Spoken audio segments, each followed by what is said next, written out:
women, don't they? Except women. Yeah, Hunter Biden. the ruling is the point of order will not be recognized, and Ms. Green is in order. If you want to object. Well, yeah, I object. And Mr. Chairman, you have the authority to bring to the full House under Rule 17 whether or not pornographic material should be entered And without again, a clear it's showing not of relevance. And I would ask you to Mr. bring that Chairman. to the floor of the House. Let the members of the House decide whether that's the new standard, whether the Mr. Congresswoman Chairman, Marjorie may I Taylor have Greene's my- standard is going to be may the I standard for reclaim the whole my House. time? The quorum is within discretion of the chair. We've overruled your objection. Okay. And I appeal that. You appeal the ruling of the chair. Yes, I do. I would like So to we're vote. going to vote on that. We're going to vote on the pornography. May I finish? May I Hold on. All right, Mr. Gosar, you're recognized. I move to table the motion. Okay. Motion to table the motion that of Mr. Raskin's. This motion is not debatable. As many as are in favor of tabling signify by saying aye. Aye. All those opposed signify by saying no. No. In the opinion of the chair, the yeas and the motion, the yeas have it, and the motion to table is agreed to. The committee will now resume. Mr. Chairman, I would move for a recorded vote. I mean, if that were a book, she would censor it, but she wants to advertise it through the House of Representatives. Is ordered. A recorded vote is ordered. If we're going courtroom, speaking objections don't work, Chief.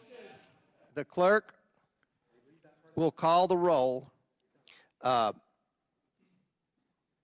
You'll call the roll. If you vote yes, you table the motion. So, clerk, call the roll. Mr. Jordan. Mr. Turner. Mr. Gosar. Mr. Gosar votes yes. Ms. Fox. Ms. Fox votes yes. Mr. Grothman. Mr. Grothman votes yes. Mr. Cloud. Mr. Cloud votes yes. Mr. Palmer. Mr. Palmer votes aye. Mr. Higgins. Mr. Higgins votes aye. Mr. Sessions. Mr. Sessions votes aye. Mr. Biggs. Mr. Biggs votes aye. Ms. Mace. Mr. LaTurner. Mr. LaTurner votes aye. Mr. Fallon. Mr. Fallon votes aye. Mr. Donalds. Mr. Donalds votes yes. Mr. Perry. Mr. Perry votes aye. Mr. Timmons. Mr. Timmons votes aye. Mr. Burchett. Mr. Burchett votes aye. Ms. Green. Aye. Ms. Green votes aye. Ms. McLean. Ms. McLean votes aye. Ms. Boebert. Mr. Fry. Mr. Fry votes aye. Ms. Luna. Ms. Luna votes aye. Mr. Langworthy. Mr. Burleson. Mr. Burleson votes aye. Mr. Waltz. Mr. Waltz votes aye. Mr. Raskin. No. Mr. Raskin votes no. Ms. Norton. No. Ms. Norton votes no. Mr. Lynch. Mr. Lynch votes no. Mr. Connolly. Mr. Connolly votes no. Mr. Krishnamurthy. Mr. Khanna. Mr. Khanna votes no. Mr. Mfume. Ms. Ocasio-Cortez. Ms. Porter. Ms. Porter votes no. Ms. Bush. Ms. Bush votes no. Mr. Gomez. Ms. Brown. Ms. Stansbury. Mr. Garcia. Mr. Garcia votes no. Mr. Frost. Mr. Frost votes no. Mr. Kassar.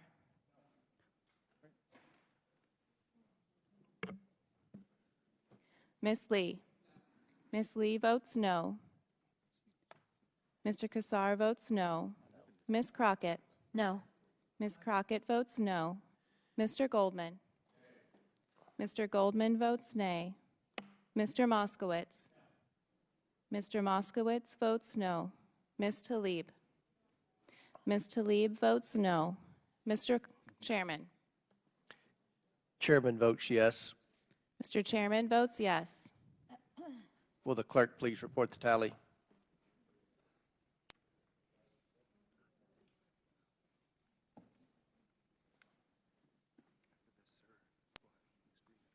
Okay.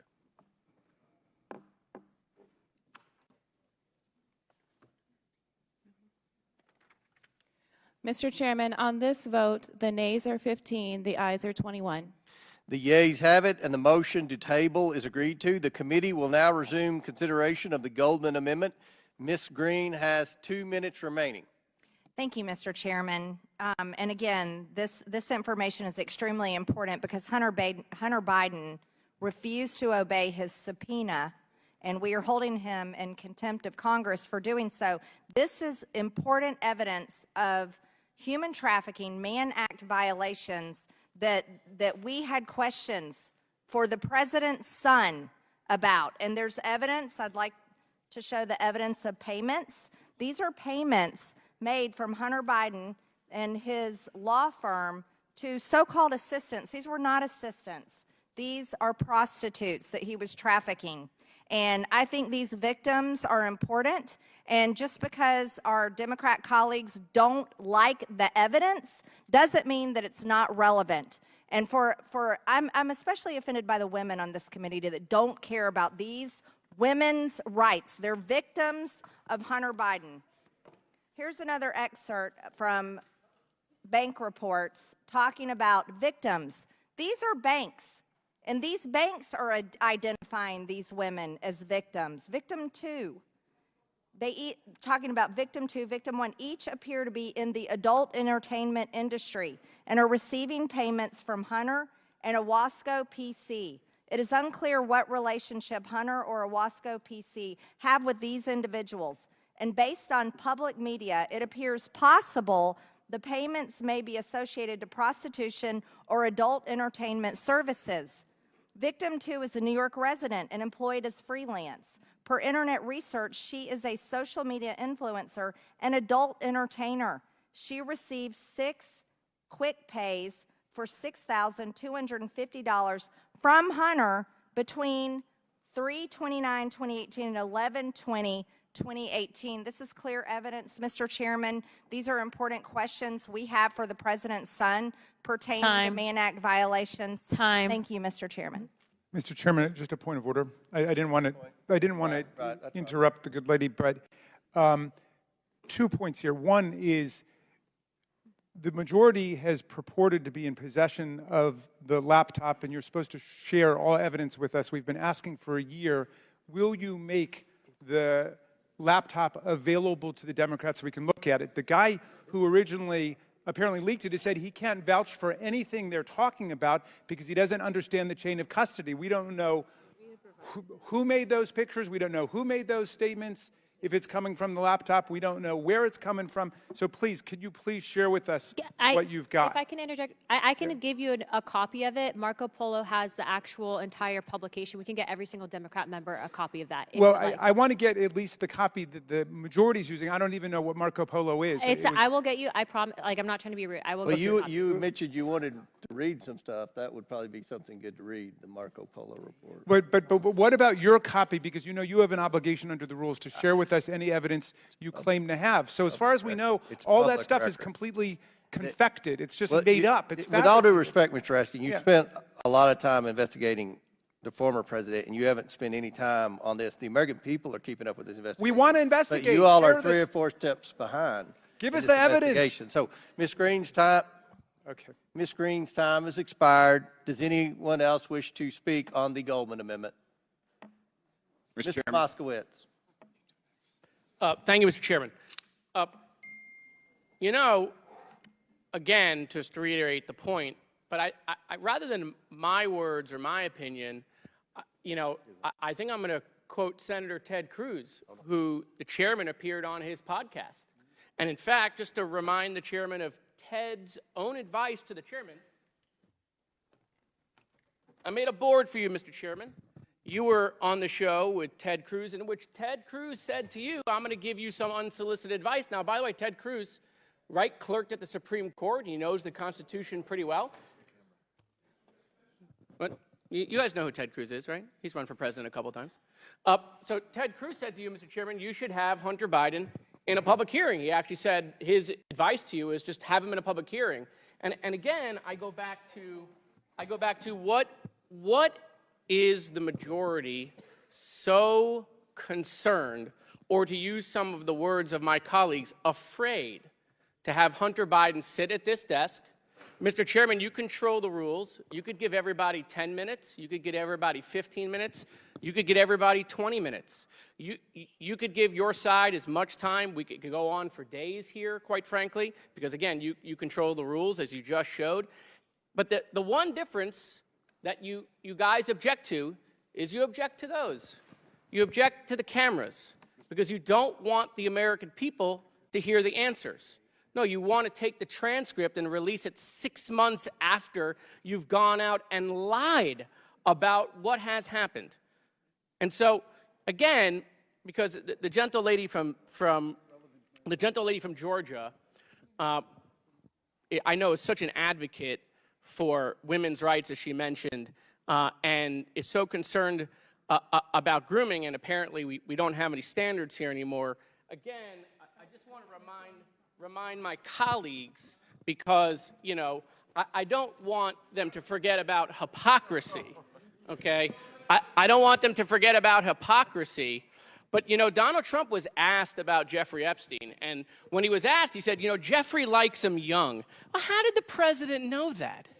How did he know that Jeffrey Epstein likes him young? Perhaps some people are saying he was there, since you're so concerned, right? But again, I bring this up not to make jest. I bring it Point up. of order, Mr. Chairman. I bring it up.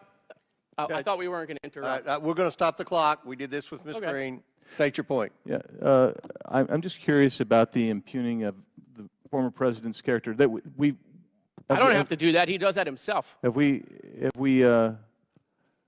basically thrown that rule out? I'm just curious, or are we going to follow that rule? Would you accept a pornographic photo?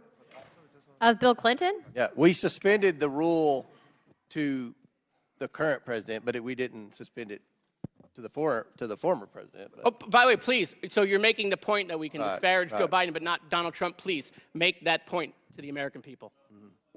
Please. And Bill Clinton's not running for office. that's my point All of right. order, Mr. Chairman. All right. I'll wrap it up. Suspended the rule on the disparaging the current president because this is a contempt proceeding with the Biden. So he's part of the investigation. But the rule remains in place for all prior presidents, I including. would say that, but in all honesty, they've broken the rule many times today. Mr. Okay. Chairman, it Mr. doesn't apply to prior It presidents. does not apply to former. Okay, All right, very good. Thank you. Listen, I won't talk about the photo and the 11 of them and the fact that he was on the plane and on the island anymore. What I will point out is the hypocrisy of today. The hypocrisy of today is you want to hold you guys break the rules by not complying with subpoenas in the last Congress, and now you're shocked. You can't believe after you broke all of that now it doesn't work. You come up here and talk about Hunter Biden's behavior, and you're so disgusted. But the guy that you all kneel to, okay, associates himself with a pedophile. But remember, I get Mr. it. Chairman, Mr. Chair. Mr. Chairman, that should be stricken. I ask his words taken A down. statement That of a should be fact, and it's his stricken. time. It's Mr. a Chairman. fact. There's, I ask his words to be taken okay, down. there's a motion to strike the words. Yeah. Yes. On Mr. what Chairman. grounds? On what grounds? To say that we associate with pedophiles. No, he was referring to Donald Trump. No, I said Donald Trump The man just associates. said that we all kneel. I kneel to Christ. I stand for the flag. And if Support? you're concerned about I'll pornography change my- being I'll shown change in my word public, to support, Mr. Mr. Ranking Member, you might look to No, the fair library point. No, content okay. that your people So support. you're referring to the kneel down. Donald Trump said that I someone moved for took the his knee. words to be taken down. And I think he withdrew It's that. a motion. I withdraw my. He withdrew I it. He withdrew that. That'll So, be taken We, from we the have to accept him withdrawing it. All right. Accept Everybody it. good? That's going to be taken Word from the record. withdrawn. Okay, Accept I right. withdraw the kneel down. I'll use the word very much support. We okay with that? No snowflakes offended? Okay, wonderful. Anyway, back to the point, Mr. Chairman, is that I just think the American people are tired of the hypocrisy, right? They're just tired of it. Because what they've recognized is when Donald Trump does something, it's just fine. But when someone else does it, it's a crime. Time and time again. What, you think the Chinese stayed at his hotel because they didn't have another choice? You think he wanted to have the G7 at Doral because Doral is the best property in America? Come on, you guys are smarter than this. You know he was trying to make himself rich, but when Donald Trump does it, when Donald Trump does it, when Donald Trump does it, it's just fine. But when a private citizen you claim does it, it's a crime. You guys don't have any credibility. You might have credibility on the Charlie Kirk show, but you don't have any credibility with the American people anymore. You just don't. Thank you, Mr. Chairman. Chair recognizes Mr. Burchett. Thank you, Mr. Chairman. I'd ask for the last word to be stricken. Do what? And I'd like to yield to Representative Timmons. Okay. Thank you, my friend. I want to correct the record. It seems this entire hearing we're chasing all of these logical arguments that really don't have any merit. And earlier, before we recessed, we were discussing the ranking member's $7.8 million in foreign payments from at least 20 countries during his presidency. And I knew the answer. I knew that that was revenue, and it wasn't actually profits. Hold on, I will let you ask questions at the end of this. And you said, did I read the report? And so I did. And in the report, it actually specifically says these included payments from foreign governments and foreign government-owned or controlled entities to properties owned by Donald Trump, including Trump International Hotel in D.C., Vegas, Fifth Avenue, and this is my favorite, Trump World Tower at 845 United Nations Plaza in New York. So let's just use that one alone, because if you go down to page 20, footnote 23, it actually clarifies where this money came from to include the amount of money. And so what y'all did is you took a building that was built in 1999 and completed in 2001, and you have, it's 100 yards from the United Nations. So these foreign countries owned multi-million, $10 million, $20 million condos in one of the nicer buildings in New York. And I was just kind of shocked because I knew that you were using revenue and you weren't using actual profit that the president or the Trump organization made. You actually used HOA payments. Do you know how duplicitous it is for you to use HOA payments on a $20 million condo in New York? Like, it is outrageous. No, you can, I'm going to go through. We're going to go through all of them because you list them. And I see Saudi Arabia, $615, $422,000, Trump World Tower.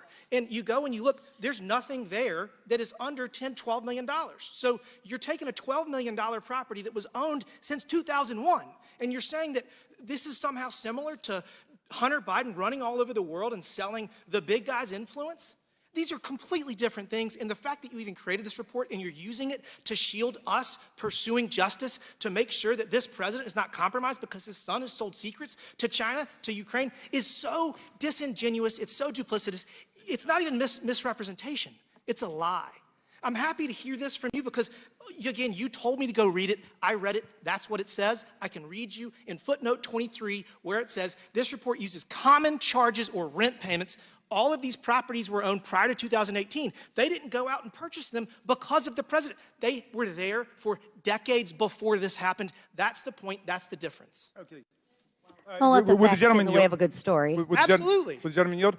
Thank you, my dear friend, for engaging in substance and not ad hominem attack. I very much appreciate that. Having said that, some of the payments, first of all, you said that there are lies in here. Can you find one factual inaccuracy? So there's not one. For you to in tell fact, the you're quoting us. You're quoting us. But let me make this point. Let me make this point, which is that China gave $5.5 It's million. Some of Mr. it- Timmons' I'm reading my time. time. It's Mr. Timmons' time. For you to tell the American people that $7.8 million went to President Trump is an outright lie. It's a fabrication. Hold on, and I'll tell you exactly why. Because you're using businesses that existed decades prior to when he became president. And You're saying all of them? Hold on, and you're using HOA fees for multi-million-dollar properties that have been around since 2001. And again, even the fees that they pay for hotel rooms, that is a fee for a product, for a service.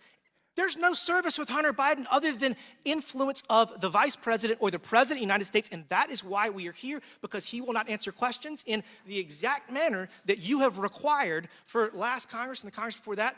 I mean, it is difficult to chase all of your logical fallacies surrounding this, but at the end of the day, he's going to do exactly what Don Jr. did. He's going to do exactly what you required of every other member, except every other person you've subpoenaed, except for members of Congress who actually do have immunity, which you're pretending like you don't know what that means. We need to get to the bottom of this. The American people demand it. And with that, Mr. Chairman, I yield back. Excellent. Does any other member wish to speak? You wish to speak on the amendment? Yes. Ms. Stansberry is recognized for 5 minutes. Yes, thank you, Mr. Chairman. Just quickly, before I speak on the amendment, I do want to address the assertions that were just made about this report and the receipts that have been provided about the funding that came into various properties and businesses owned by Donald Trump while he was president.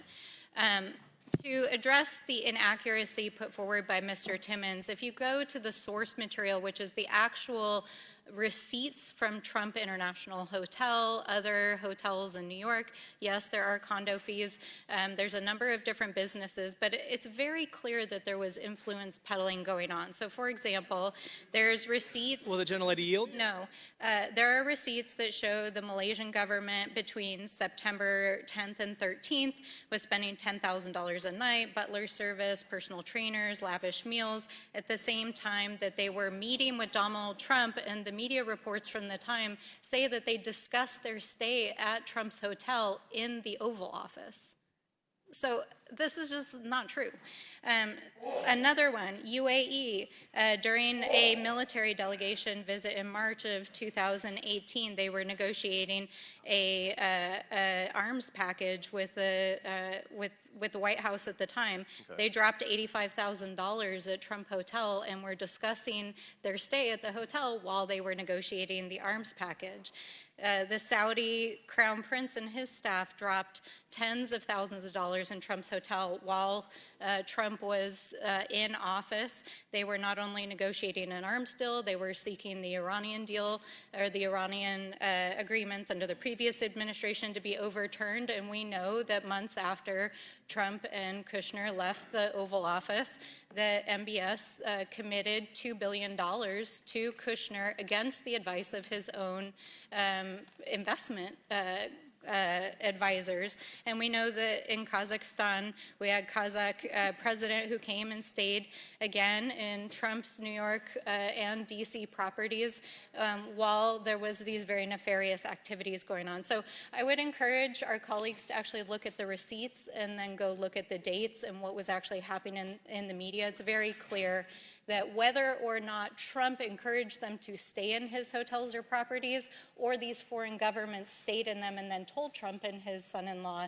they were seeking influence by staying at his property, and thus were trying to bribe him, which is a violation of the Emoluments Clause of the United States Constitution.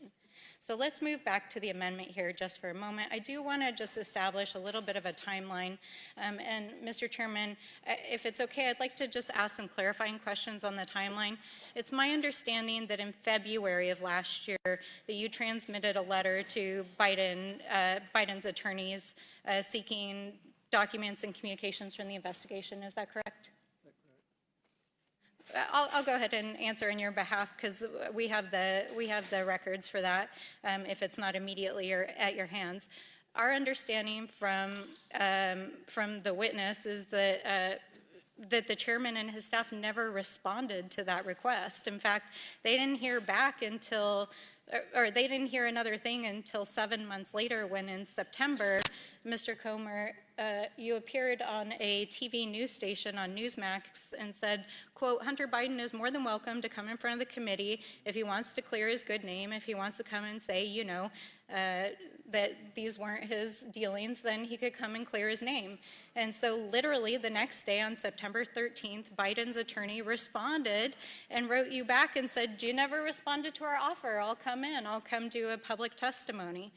A couple months later, after the impeachment hearing that just completely fell apart, Chairman, you went on the Ben E show and you extended another offer to Hunter Biden to come testify in front of the American people under oath. And yet again, when Biden's attorney transmitted a letter offering to do so, instead you issued a subpoena to do a closed-door deposition. It's just very odd, right? Like, here we are, there's been a lot of yelling today. I think we're all getting real tired of all of this. But the reality is that Hunter Biden has, even today, showed up in front of the committee ready to testify under oath. So, you know, like, let's be real. And I think the reality is that of all of these tens of thousands of documents that have been provided to the majority in their investigation, none of them have actually shown any wrongdoing by the president. And so it's easier to create a smokescreen, to keep this narrative in the media, and to peddle in disinformation. Time's expired, and there's so many inaccuracies with your statement. We don't have time to address them all. But Chair recognizes Mr. Donalds for 5 minutes. Thank you, Mr. Chairman. Members, we should be voting down this amendment. It is not needed. What is clear is that the only document that matters is the fact that there was a subpoena issued by this committee, signed by the Clerk of the House of Representatives. That is the only thing that governs subpoenas before anybody coming to this committee. It does not matter if any member of this committee did an interview anyplace, whether it's the chairman or any other member. That is irrelevant. The only thing that matters is a signed subpoena by the chairman of this committee and the clerk of the House. The semantics about what Hunter Biden thought he could do, or what Abby Lowell, his attorney, tried to get him to be able to posture or get out of it, is meaningless. And the Democrats know this is meaningless. This is a subterfuge because their guy bucked a subpoena against the law. Period. Full stop. Members, vote down this amendment. I yield back. The question is on the amendment, on the Goldman amendment. So, all those in favor of... We have another. What's that? We have another. I yield 5 minutes to the gentleman from New York. From New York. Thank you. Appreciate my distinguished colleague from D.C. I want to just take this opportunity to address some of the chairman's evidentiary allegations that you made earlier today. First, I would just note that we keep hearing this over and over and over again, that Donald Trump had a business, Donald Trump had real estate, Donald Trump sold widgets or whatever it is. Obviously, there are many different ways of investing or spending money or getting paid for services, or for simply putting capital into another company. So I don't know what these investments were that Hunter Biden and Devon Archer and these other folks were involved in. Devon Archer testified that it was private equity. That's a legitimate form of business, to invest capital in other companies. Don't you believe we should get that question under oath? You got it under oath from Devon Archer, sir. In any event, let's go back to I think the fourth bank memorandum is what you pointed me to earlier today, because you alleged, Mr. Chairman, that there is money that went directly from CEFC, a Chinese company, to Hunter Biden, then to Joe Biden, and $40,000. Through the shells, yes. Oh, through the shells, You didn't say that. That you didn't say. So I went back. Well, you've had a hard time understanding what a shell company is, but anyway, go ahead. Well, you would know, wouldn't you? Oh, yeah. So that's right. Here we are, looking at this Fourth Amendment. We have, well, I'll show this chart first because it shows how clear it is.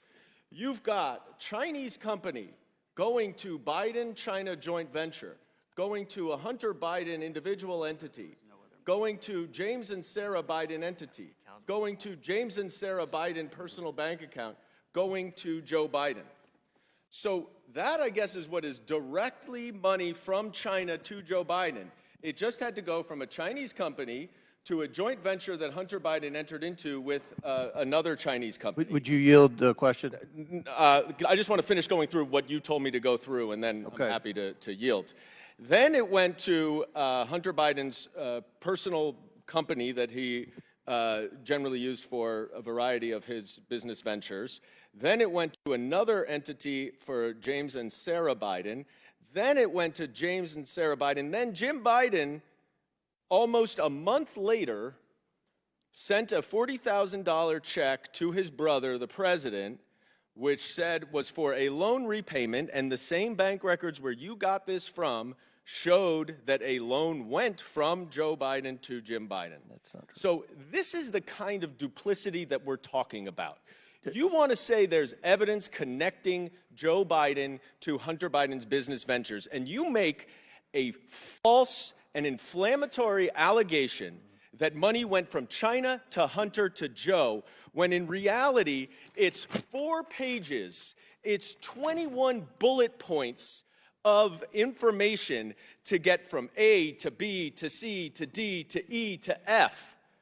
There's no possible way that you could ever show that Jim Biden knows. This is my time, Mr. Chairman. There is no possible way Jim Biden you could ever prove under any circumstances that Jim Biden knew where that money came from.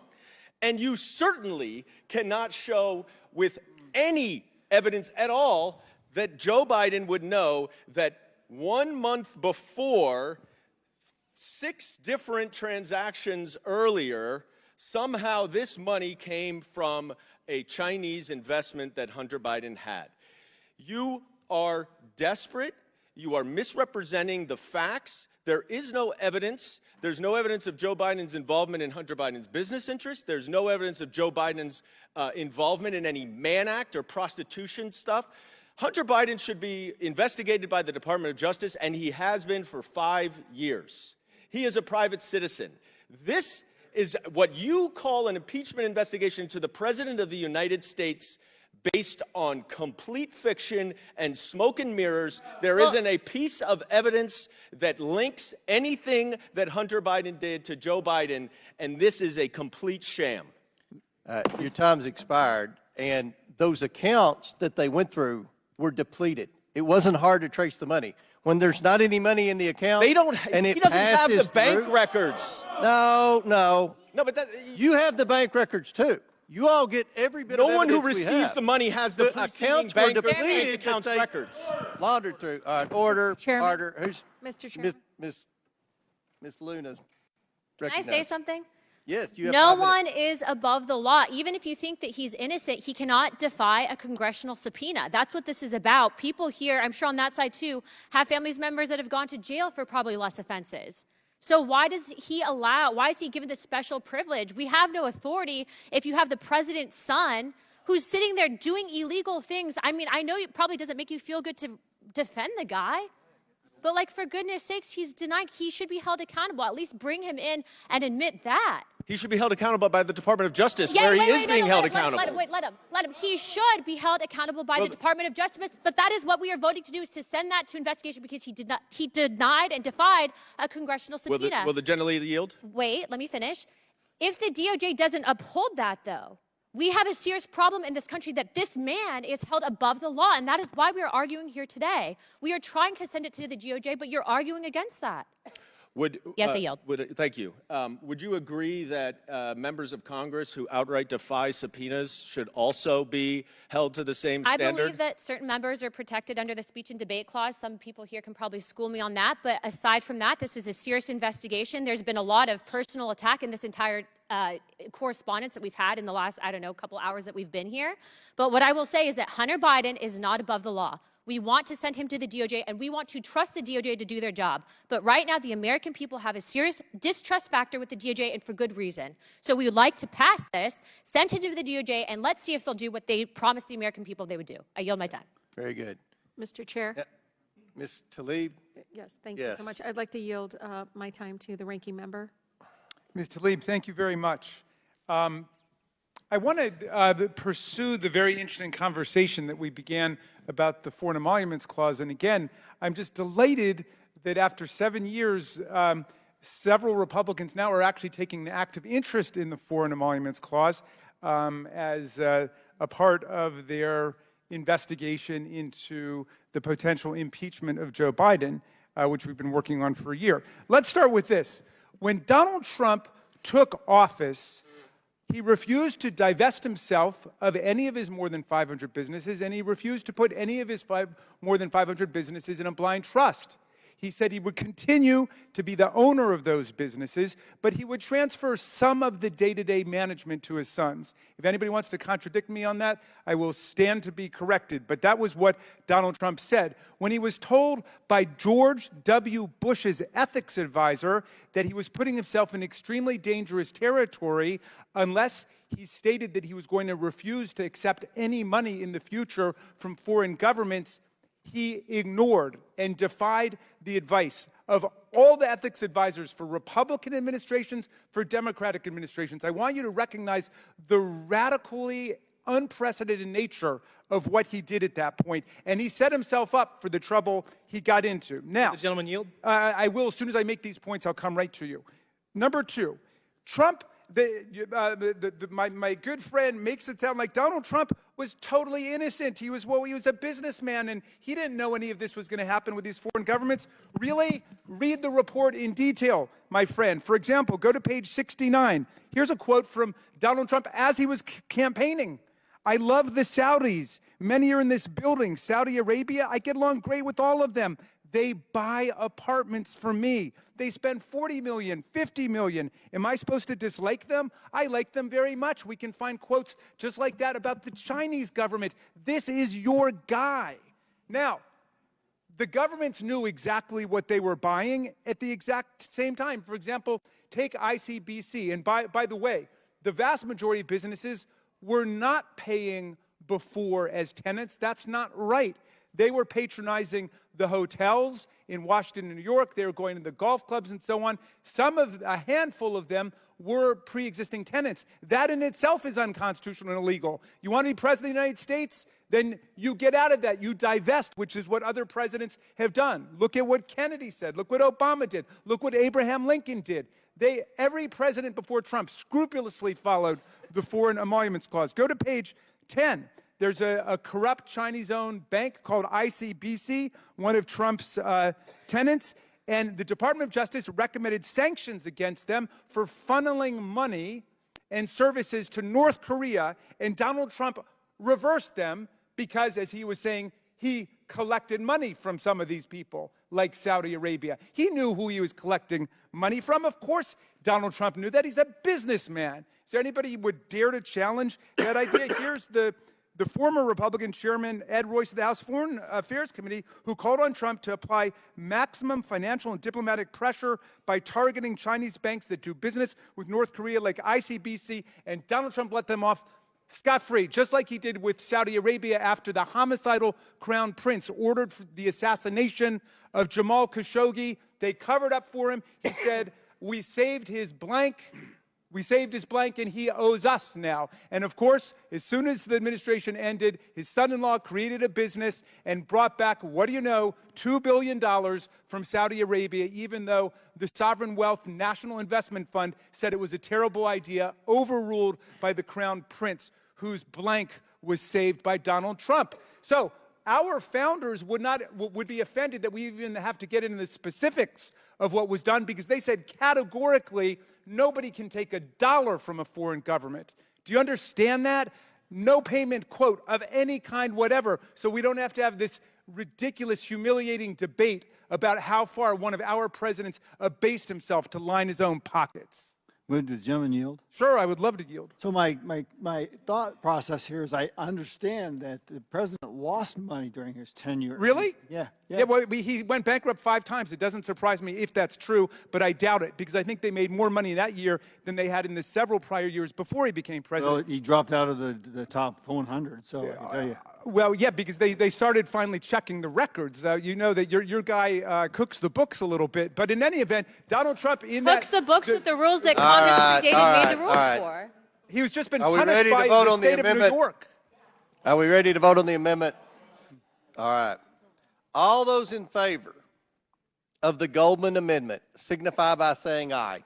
Aye. All those opposed, no. No. In the opinion of the chair, the noes have it. Recorded vote, Is please. Not agreed to. A recorded vote is ordered. As previously announced, further proceedings on the question will be postponed. All right. Now, Where's my? I understand. Mr. Raskin, you have an amendment at the desk? I do. The clerk will distribute the amendment to all members. Does everyone have the Raskin amendment?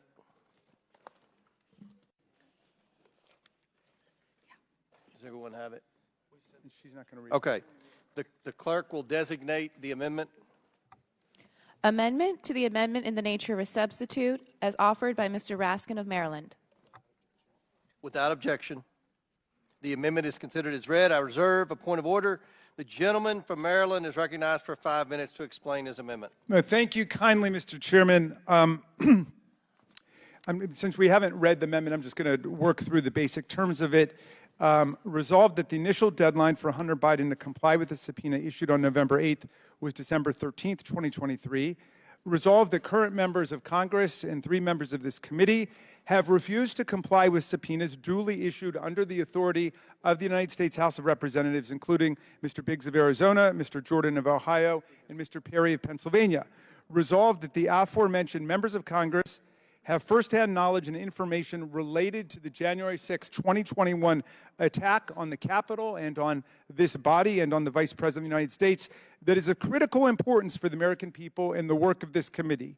That the deadline for Hunter Biden to comply with the November 8th subpoena be changed to the date upon which the aforementioned members of Congress supply their knowledge and information to the Committee on Oversight and Accountability. In other words, Hunter Biden has until the date upon which our own members comply with the subpoenas that were issued in the last Congress that have still not been supplied, and that the aforementioned members of Congress shall be ineligible to vote on matters pertaining to contempt of Congress considered by this committee until the date upon which the aforementioned members of Congress supply this knowledge and information to the Committee on Oversight and Accountability. In other words, you should not be standing in judgment on contempt of other people who allegedly have violated their subpoenas when you have violated a subpoena and have not complied with the orders of the U.S. House of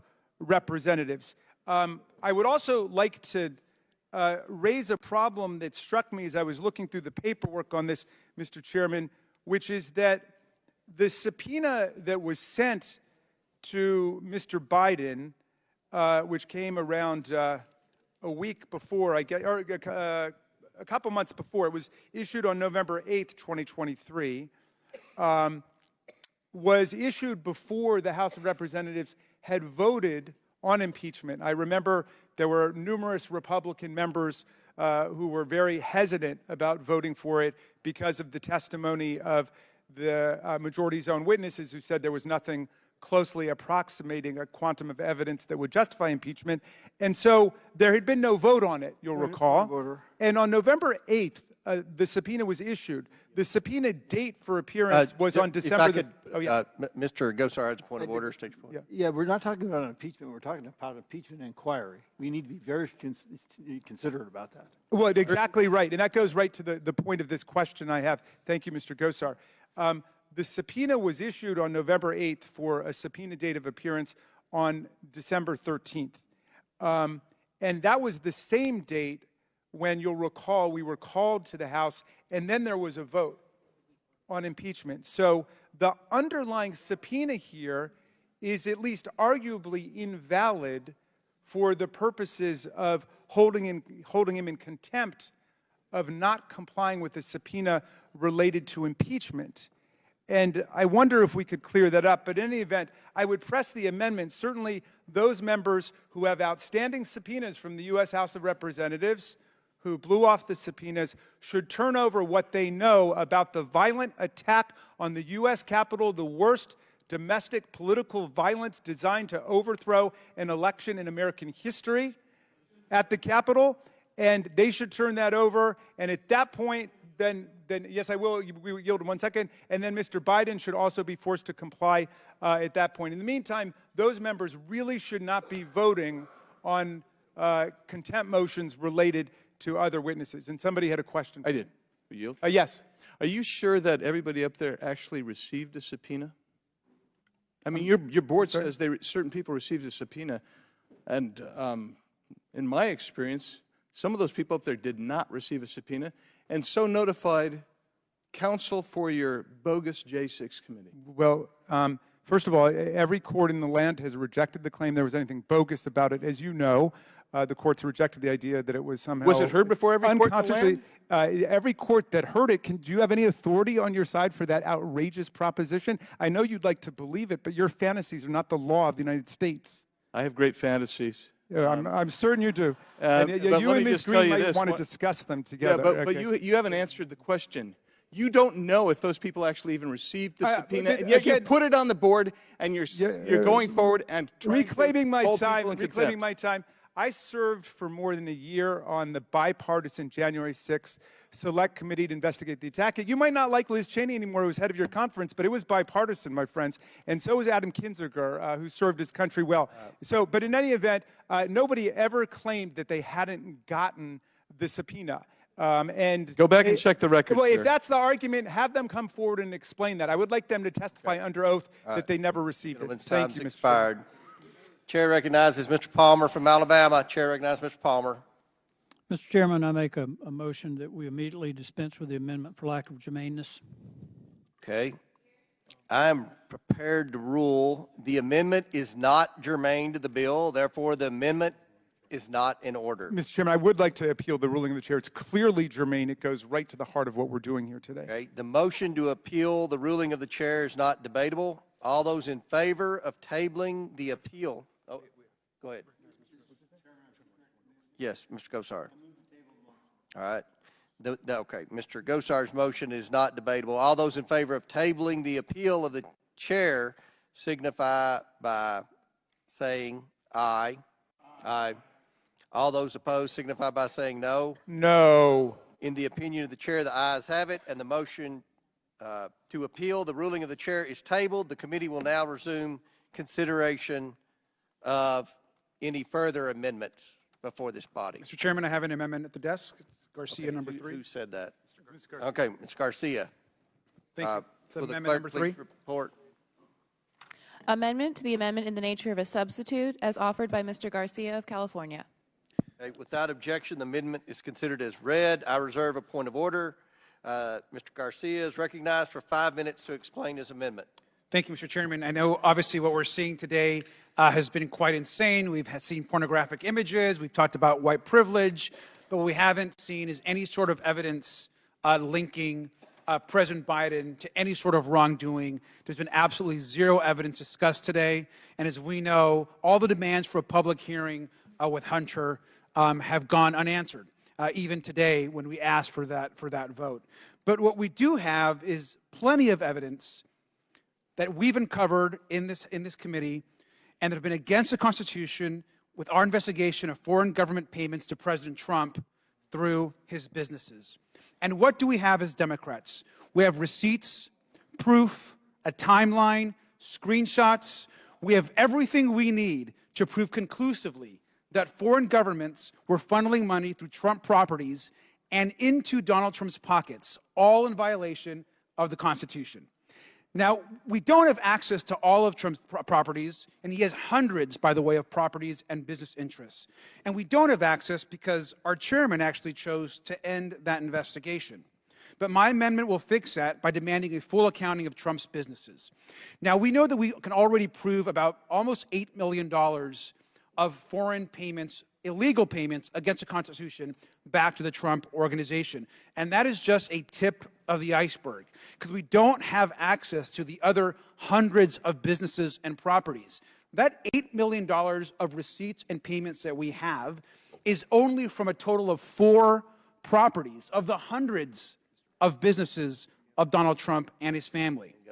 No family in history has ever benefited more than the Trumps and the Kushners. And I actually want to talk about Jared over here especially, his son-in-law. His son-in-law was brought in to run Middle East policy at the start of the Trump White House. By the way, having zero experience in doing that work and against the objections of his Secretary of State, Rex Tillerson. Trump and Kushner, of course, made their first state visit to Saudi Arabia, overruling the State Department. This is the same time, by the way, that Jared was actually putting together a $110 billion arms deal for the Saudis. But what was happening during that time? The Saudis were paying hundreds of thousands of dollars in room stays and foreign gifts that were illegal under the Constitution back into the Trump organization. Over and over, through hotels and properties, these shady investments by the president, his sons, and his son-in-law, who was an employee of the White House, all worked to enrich the Trump family and Donald Trump himself. And the insane part is that just months after leaving the White House, Jared Kushner received a $2 billion with a B investment fund from the Saudis to manage and being paid directly as well out of that fund that the Saudi government organized. I want to just mention also that our chairman also said, and I quote, that this crossed the line of ethics, end quote. So why have we not investigated the Trump crime family and the current and ongoing abuse by Jared Kushner as a government official? And I remind folks, Hunter actually never worked for the government. He was a private citizen. That's why I want to offer my amendment, which lays out the details of not just the $8 million in illegal, unconstitutional foreign payments, but also demands Donald Trump to pay back the taxpayers. It demands a full accounting of all of his properties, and it subpoenas the Kushner businesses so we can understand the complete grift, not just from Saudi Arabia, but the 20 other foreign governments which we have records for, and the governments that we don't have records for, like places like Russia, which we know there was a series of investments made there as well. And so with that, I urge support for this amendment. Gentleman yields. Chair recognizes Mr. Palmer from Alabama. Mr. Chairman, I move to dispense with the amendment immediately. It is not germane. I'm prepared to rule. The amendment is not germane to the bill, therefore the amendment is not in order. Mr. Chairman, I would like to appeal the ruling of the chair. It's clearly germane and relevant. Mr. Gosar. Yes, I move to table the motion. Okay, the motion to table Mr. Raskin's appeal is not debatable. All those in favor of tabling the appeal of the chair signify by saying aye. Aye. All those opposed say no. No. In the opinion of the chair, the ayes have it, and the motion to appeal the ruling of the chair is tabled. The committee will now resume consideration. Is there any other amendments? Mr. Chair, I have an amendment at the desk. Okay, who's it? Mr. Frost. Will the clerk please report? Amendment to the amendment in the nature of a substitute as offered by Mr. Frost of Florida. Okay, the clerk will distribute the amendment to all members. What's that? Okay, we're. No, you have seen it. You just don't have copies. Yeah, we don't have copies. We're waiting on copies of the amendment.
Okay, the clerk, have you designated the amendment? You have. Without objection, the amendment is considered as read. I reserve a point of order. Mr. Frost is recognized for 5 minutes to explain his amendment. Thank you, Mr. Chair. I'm offering an amendment to this misguided resolution that would essentially work to take out the lies and the smoke and mirrors and insert the truth of the matter before us. And the fact of the matter is that Chairman Comer has a history of selective treatment of the facts presented to him that would really make any witness concerned about any kind of closed-door procedure or deposition.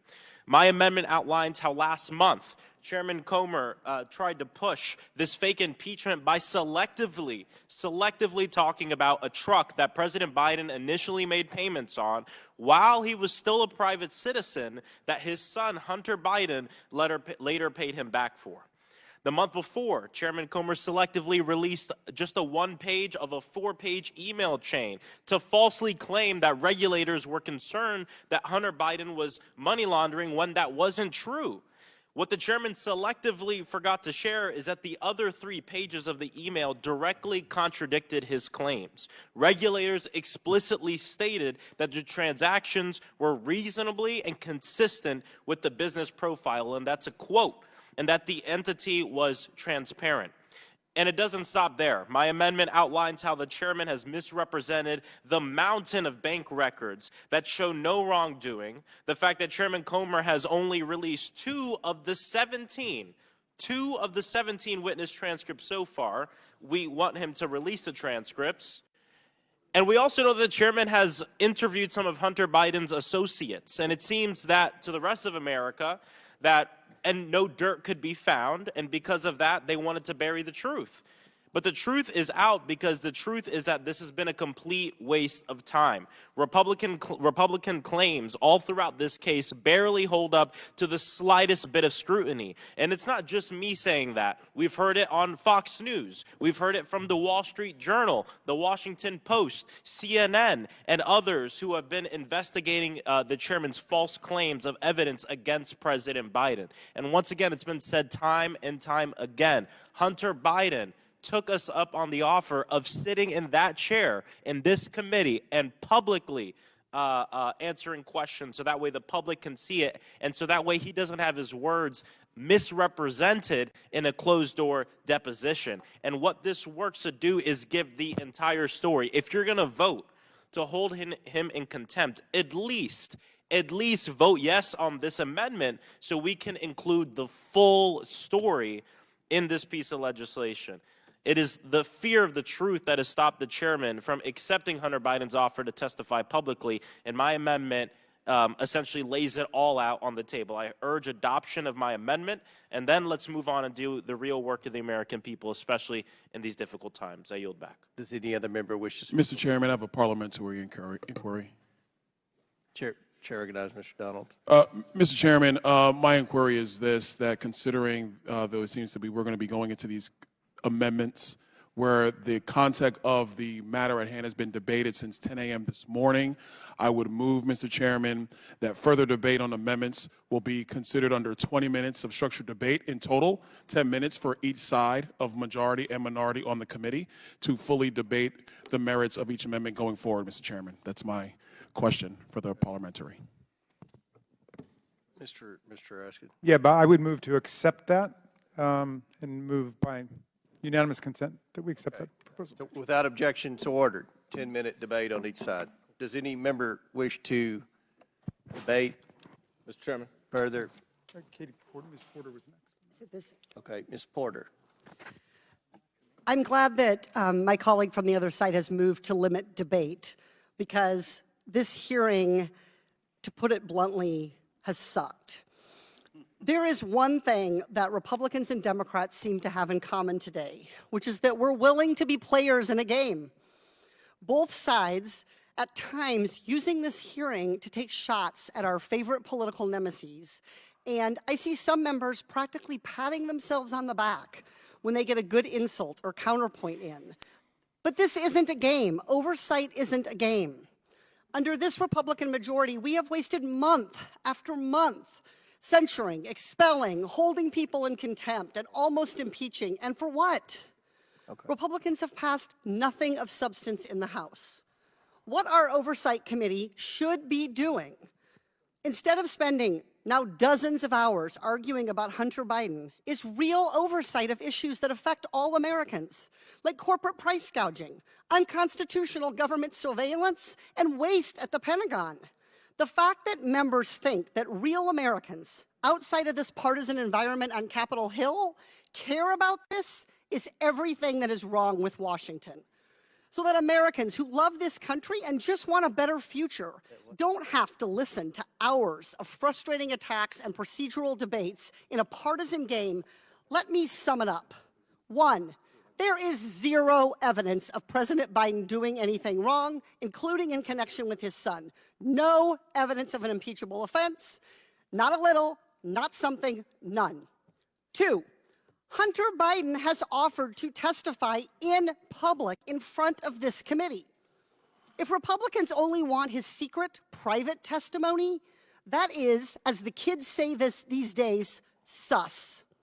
If my Republican colleagues are truly in this to get answers, and I hope they are, stop wasting all our time on holding Hunter Biden in contempt on a deposition and ask him your questions. He'll be here under oath, and the American people can watch. What's more transparent than that? What's better accountability than letting the American people hear Hunter Biden's answers? That's real accountability, not political gamesmanship behind closed doors. This is a game where nobody wins and everybody loses. It is Washington at its worst. And I'll tell it like it is without pointing the finger at either party. This sucks. I yield back. Does any further member wish to debate on the Frost amendment? Mr. Chairman. Mr. Palmer. I appreciate the gentlelady's remarks, but I do want to point out that one of the reasons it's necessary for Hunter Biden to appear to give a deposition is that he is a material witness in an ongoing investigation of potential corruption at a very high level. I think, to your point, that this has devolved into partisan politics. When we have an obligation as members of this committee, a very solemn responsibility to pursue evidence and investigate charges legitimately and not let it become what it has become today. And I don't think we're getting there. I do think that Hunter Biden has a responsibility to respond to the subpoena through his legal counsel, if he so chooses, in a responsible way. What he did in showing up outside the steps of the Senate is contemptible. He shouldn't have done that. But we need to investigate this. We need to follow the evidence. And he needs to appear as a material witness to an ongoing investigation. If he comes in to testify before this committee, there are other issues related to his activities that I think would be germane. But I really believe at this point we need to move forward with this. And frankly, I think Hunter Biden should have responded to the subpoena and either himself or through his legal counsel. With that, Mr. Chairman, I yield back. Chairman yields back. Mr. Boskowitz. Thank you, Mr. Chairman.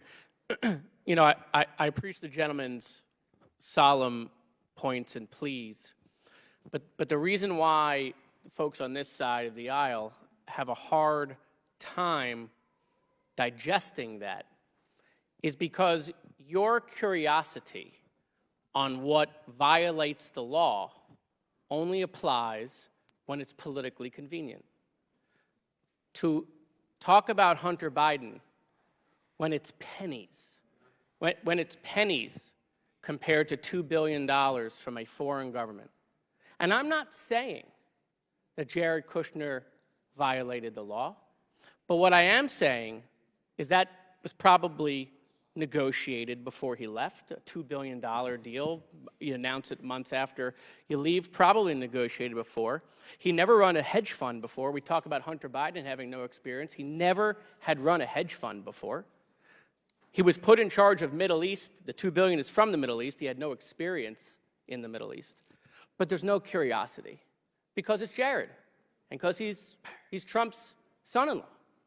And so coming to us and pleading with us about Hunter wouldn't sound so hypocritical if there was one of you, just one of you, that would look into the camera and speak into the microphone and say, you know what, that smells pretty bad.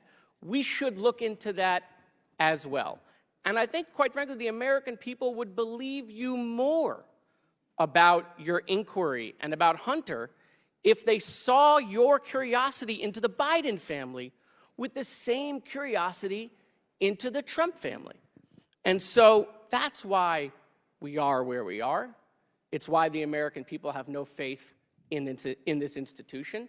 And it's also why, quite frankly, you know, many members of your own party have gone in front of the camera and admitted the 118th Congress has done nothing. And so we're here. We would like to do oversight and apply the law and the rules universally. But when we talk about Trump or Jared Kushner, you all look down just to make sure Donald Trump doesn't see you on camera. You can't even look up and be interested that a foreign government, months after someone who actually worked in the White House, Hunter Biden never worked in the White House, months after someone worked in the White House and was in charge of that very region, got $2 billion. Thank you, Mr. Chairman. Would the gentleman yield? Sure. Yes, I would. With great respect, your allegations have absolutely nothing to do with what this committee is investigating. And you're not curious about it, though? Well, it has absolutely nothing to do with anything that we're investigating. But don't we get to decide? There are questions. Okay, sorry. Well, I don't want to use up the time, but I made my point. I yield back. Thank you, Mr. Chairman. And I just want to respond to my friend from Florida, gentlelady from California. I think this, unfortunately, does devolve into a partisan exercise. And I just listened with interest at what you say I'm not going to use galls folks on the other side of the aisle and bothers you. And I respect that. So I want to let you know what galls or what troubles us on this side of the aisle based on all the claims that you have made, because many of us, I was one of them, sat in a skiff week after week, day after day for an impeachment. One of the members of this committee, now, as a staff member then, a staff attorney then, knew there were lies being told to compel the impeachment, to back up the impeachment, to reinforce the impeachment. Lies. Abject, straight-up lies. Not to mention the fact that for years, the other side of the aisle pursued the then duly elected President of the United States based on pure hyperbole about some Russian hoax that has now turned into, it's the same old story from the 1930s in Germany and the 1940s. If you tell a lie enough times, it becomes the truth. We sat and watched you dismantle the country and the presidency and any agenda that the American people have voted for based on that. And to date, to this minute, to this moment, I don't think one of you have ever, to use your phraseology, the kind gentleman from Florida, stood in front of a camera and said, that was pretty bad. Holy smokes, I can't believe we did that. And now, with the benefit of hindsight, we look back, and I look back and I say, how could we have ever done that? How did we ever mislead the American people? How could we have lied? How can we make up for that? How can we recover the lost time? How can we recover the lost reputations? No interest whatsoever. None whatsoever. And again, this isn't about looking back at the past. This markup, this is a markup. This is not a hearing. This markup is strictly and specifically about the actions chosen by Hunter Biden. And I said again, and I'll say it, I said before and I'll say it again, I don't think this committee has any interest in prosecuting or pursuing Hunter Biden. He did this to himself. He made this choice. We all make decisions, and there are consequences to the decisions. He did that. Our duty is to say, is this a breach in the law? Is it a breach? Yes or no? Clearly, he can come to Congress. He sat in this very room today He was on the grounds the day that he was supposed to appear. So clearly he can come. He's chosen not to. If we're going to let everybody, look, Secretary Clinton got away with it, right? She was allowed to be deposed, not under oath, in her deposition on a Saturday. No, a holiday weekend, she got to do that. That galls the rest of America, who says when the FBI or the local magistrate or some law enforcement agency comes knocking on my door and says, you're going to appear, you've been served. Well, see here, I think I'll set the terms of how and where I'll appear. I'll just do that. Me, citizen X. You know who gets to do that? Apparently Hunter Biden, who thinks he's above the law, who thinks he's special, who he and with the rest of his family, and with all due respect, this administration shows contempt for the law, contempt for the American people, contempt for the Constitution, and contempt for the citizens of this country. Contempt. And that's what this markup is about. And if you want to know what galls us is, you're not interested, you're not the least curious about all of that. With that, Mr. Speaker, I yield the balance. Mr. Chairman, may I respond, since my friend from Pennsylvania directly addressed me? And I'm happy to have this conversation to compare the 2019 impeachment investigation. Why are you leaving, Mr. Perry? I'm happy to have the conversation. Because what you saw in that investigation was 17 fact witnesses who came in and testified under oath, and then 12 of them appeared in a public hearing. There wasn't a single thing that any Democratic member of Congress said that was not supported by neutral Trump administration fact witnesses and what their testimony and their documents said. Contrast that with what we have here. We haven't had a single public hearing with a single fact witness. Not one. The only public hearing we had was a complete debacle where the Republicans' own witnesses said that there is nothing approximating an impeachable offense here. So we're done. We're not having anything out in the public. And you haven't even released the transcripts of all of the depositions. When we had our first impeachment hearing with the constitutional law professors, and I would note, I at least admire your fellow colleagues on the Homeland Security Committee, which I also sit, they didn't even bother to bring in any constitutional law or impeachment experts in their first impeachment hearing today. At least they learned from the debacle that was yours. But at that hearing, we moved to have your own fact witnesses come here and testify in public as part of the impeachment inquiry. And you voted it down. You voted it down. So if you want to compare 2019, that's fine. Let's do it. Because every single fact that was in a 300-page report was not spoken by counsel, me, by Adam Schiff, the chairman of the Intelligence Committee, by any member of the Democratic Committee, of the Democratic Party.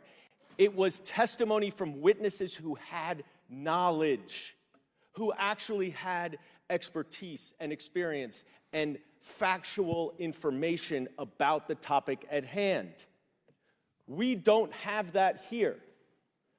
And when we have a witness who is willing to come and sit here and give you the evidence that you claim you want to have, you say no. You say no. You understand the accommodation process and how that works in Congress. That means that Congress issues a subpoena, and the receiving party works with Congress to accommodate the interest of both parties so that Congress can get what it needs and the interest of the witness can also be served. Hunter Biden's attorney has done that. He has agreed to every single thing in your subpoena. Every single thing. Under oath, any questions you want, any topic you want, any date you want. He will not raise privileges available to him under the Fifth Amendment. He will answer your questions. The one accommodation he wants is to do it in public in front of the American people, and you are too afraid to let him do that, and I'll yield the remainder of the time to Mr. Raskin. Now, Chair's going to recognize, Mr. Raskin will have 1 minute and 3 seconds. The Chair's going to recognize Mr. Gosar. I just have to throw in, you must have been absent when the IRS whistleblowers testified with respect to the number of crimes and evidence that the IRS had on the person who we're voting to hold in contempt today. You remember that hearing? Being Chair recognized Mr. prosecuted by the Gosar. Department of Justice because Chair recognized Mr. Gosar. I will tell you, the gentleman from New York has got some facts wrong. You know, when we were talking to these witnesses, these constitutionals, Jonathan Turley, they said they rose to the occasion of impeachment. But they said there was a suspicion, and that's what the impeachment inquiry was all about, to go get that information, if there is. They all said that there was a suspicion based on these shell corporations. So they did say that. They didn't say what you just said. You mischaracterized that. So, you know, from that standpoint, we got to be very, very careful with how we're cherry picking this information. Maybe we do it, but you do it too. And you did it right there, because they did not have. Will the gentleman yield for a question? I'll give you a quick question.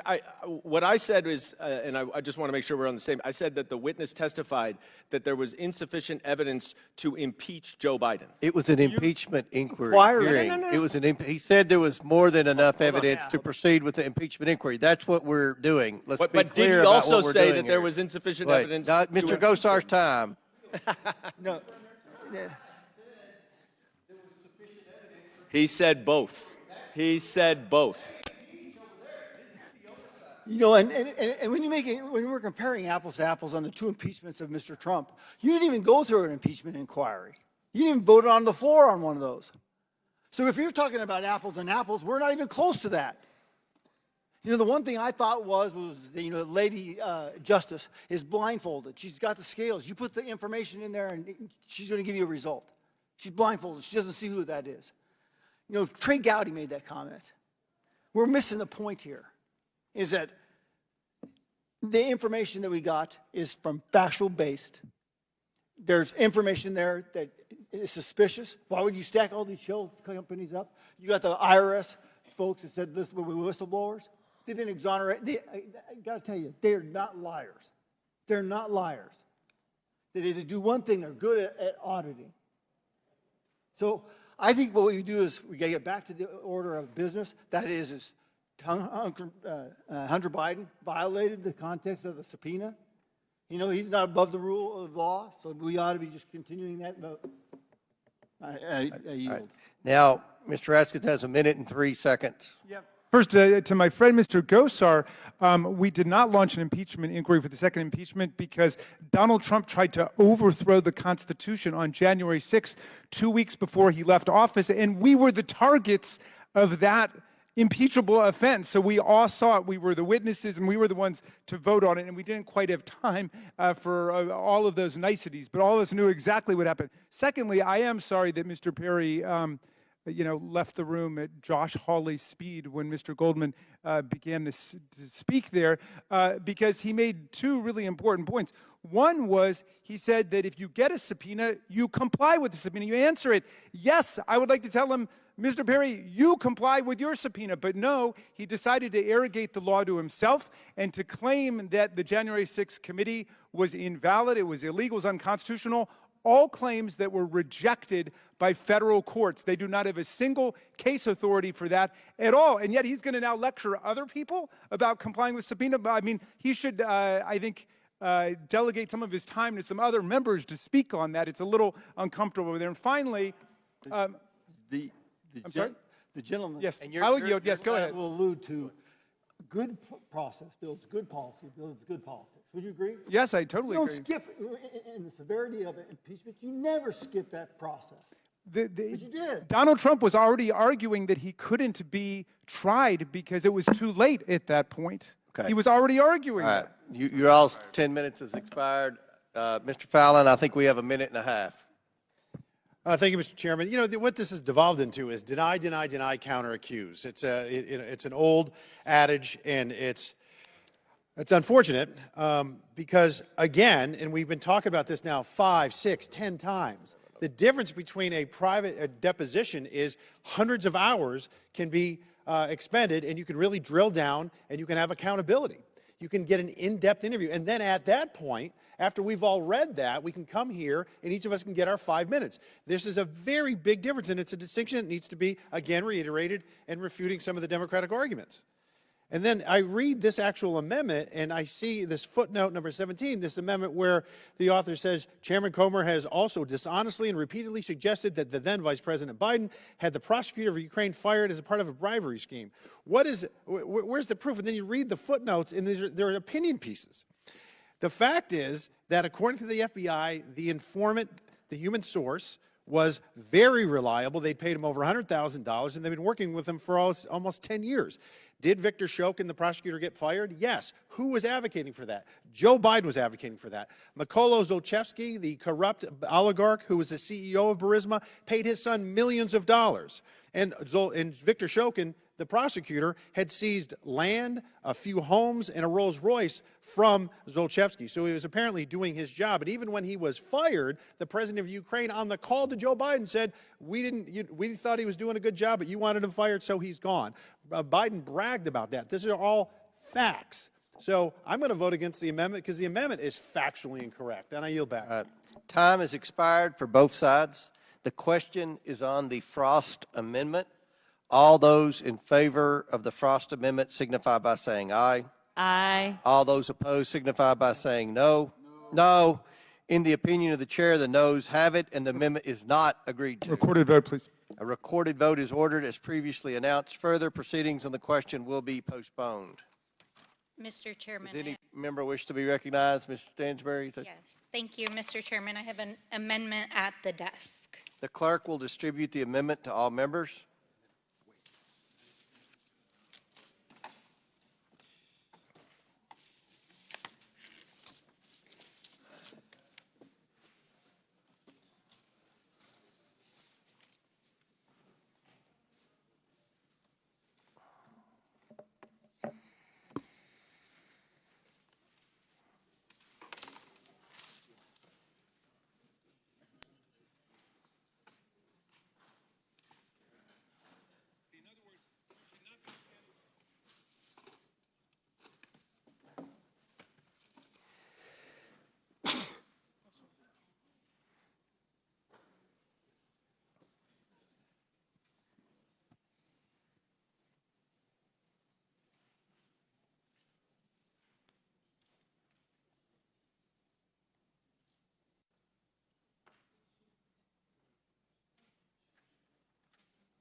So our reading of this is non-germane because this is trying to talk about, it's saying that the evidence shows no wrongdoing by President Biden, but this contempt report is all about Hunter Biden not showing up for a subpoena and asking questions.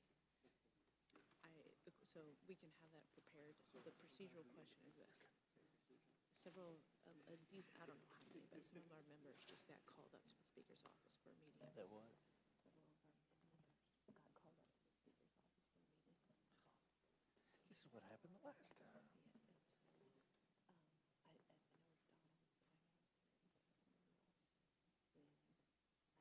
they didn't ask for a recorded vote. If they ask for a recorded vote, we're going to have to hold a vote open to get people here. Okay. So what are you saying? I think we still can just do it under me, but just be prepared to be made. Because it's not Germaine. It feels like I'm on purpose. We're taking the vote. Do you think we just file it?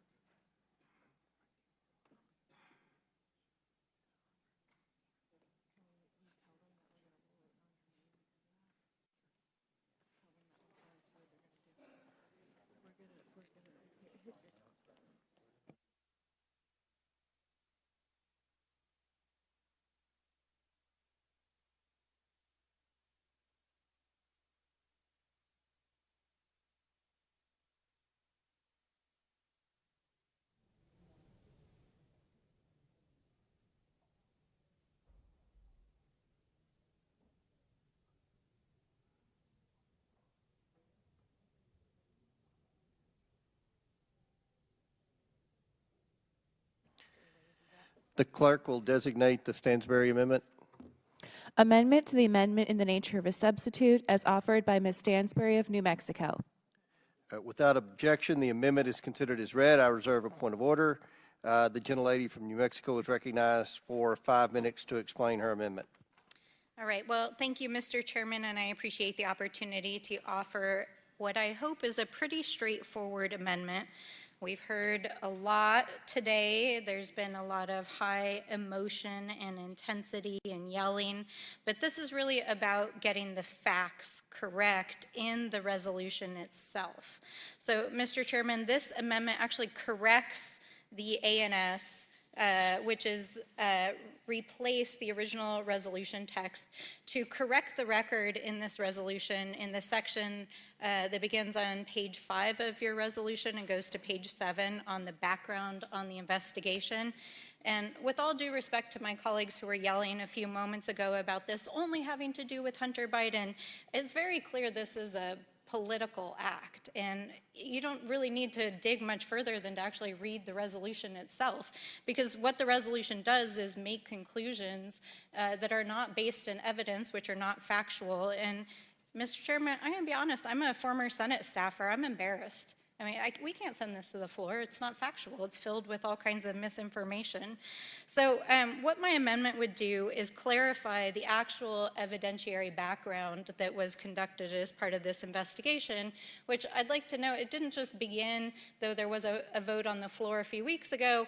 This actually began last year, at the beginning of last year, and I'll get back to that here in a moment. But over the course of this investigation, 82,000 pages of records have been reviewed from the National Archives. There's been 30,000 pages of bank records reviewed, 2,000 pages of Treasury report records, dozens of hours of testimony from special counsel, U.S. attorneys, DOJ officials, FBI, IRS agents, financial advisors, business partners, Ways and Means provided evidence. We had expert witnesses come and testify under oath live in front of the committee, including during the impeachment hearing in September, and other witnesses who've been called in for depositions and recorded interviews. And so there's been a massive body of evidence actually brought before this committee. And in fact, in the September impeachment hearing, as has been said many times here today, the witnesses that were called here, including the GOP's own expert witnesses, concluded that there was not sufficient evidence to proceed with an impeachment. Now, I understand that there's a rhetorical argument here being made about an impeachment investigation, but Mr. Chairman, with all due respect, that's That's not actually what your resolution says. Your resolution makes declarative statements about the president. It makes statements about his involvement in his son's activities, which are just factually untrue. We don't have any evidence. There's no material evidence that's been provided before this committee. So what my amendment does is it corrects the record about what evidence has come before the committee, so that if you are going to send this to the floor next week for a vote, which we understand that you are, it's actually factual. I mean, that's what we're here to do, right? The other kind of comments I'd like to add here is, you know, Mr. Chairman, you said yourself just a few moments ago, we can't just make stuff up. We're the oversight committee, so we want to make sure that the evidence that we're telling the American people about is clear and factual, and that what we're telling the American people about what is happening not only publicly in this domain, but also within the committee's investigation is factual. And, you know, I had the opportunity yesterday to sit in one of the taped interviews with one of the witnesses who's been called before this committee. And I have to say, Mr. Chairman, I was really shocked. You know, we sat there, the witness answered the questions of the majority, and man, those members who were sitting in that room, they ran downstairs as soon as they heard the first few minutes of testimony, and then they went directly to the press gaggle and shared a complete misrepresentation of what happened in that room. And that's why Mr. Biden is trying to appear under oath publicly in front of the American people, because time and again, and I saw it with my very own eyes yesterday, we have members who are participating in this inquiry who are misrepresenting the facts. So let's get the facts correct inside of this resolution. Now, finally, I want to just point out that this impeachment inquiry actually precedes even like some of the conspiracy theories that are even being put forward here today. We heard, you know, back in the summer that 2 members of this committee had competing impeachment resolutions on the floor, one of which had nothing to do with the evidence that the committee is trying to bring in on this matter. So, and they got in a vocal fight on the floor of the House because they were, you know, so ravenous to prove to Donald Trump that they were his supporters and going to help impeach Joe Biden. So let's not play games. This is a political activity, but if you are going to engage in a political activity, let's make sure it's factual. With that, I yield back. Mr. Chairman. Mr. Chairman.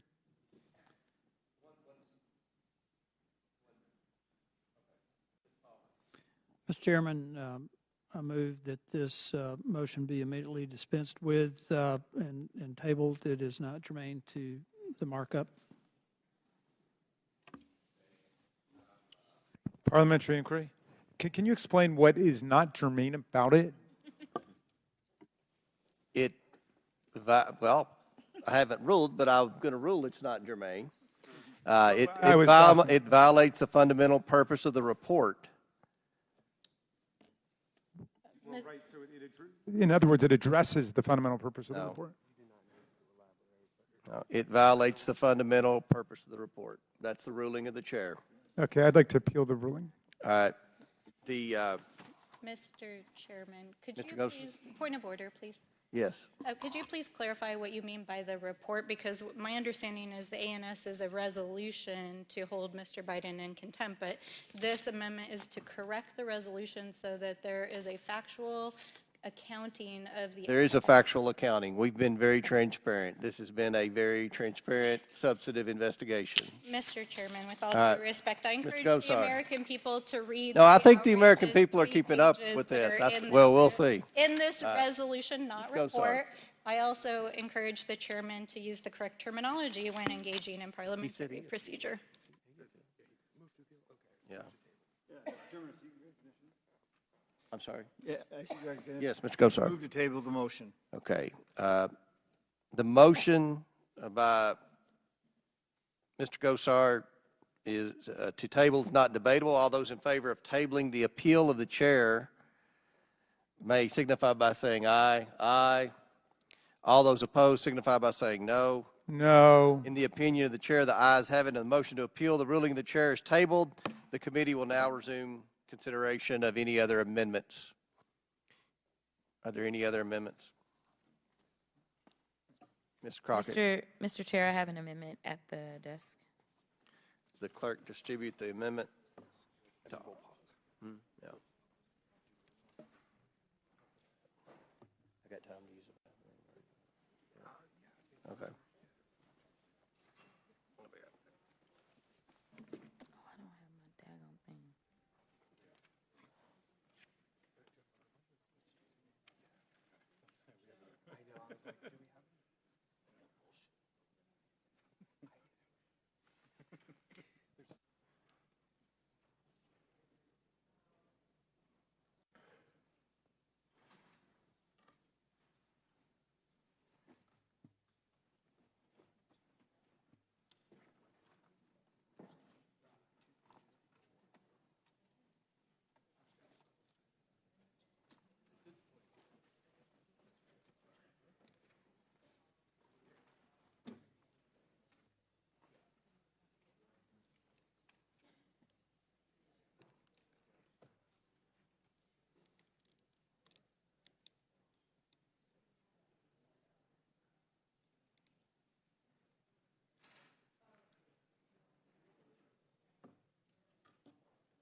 What are we doing?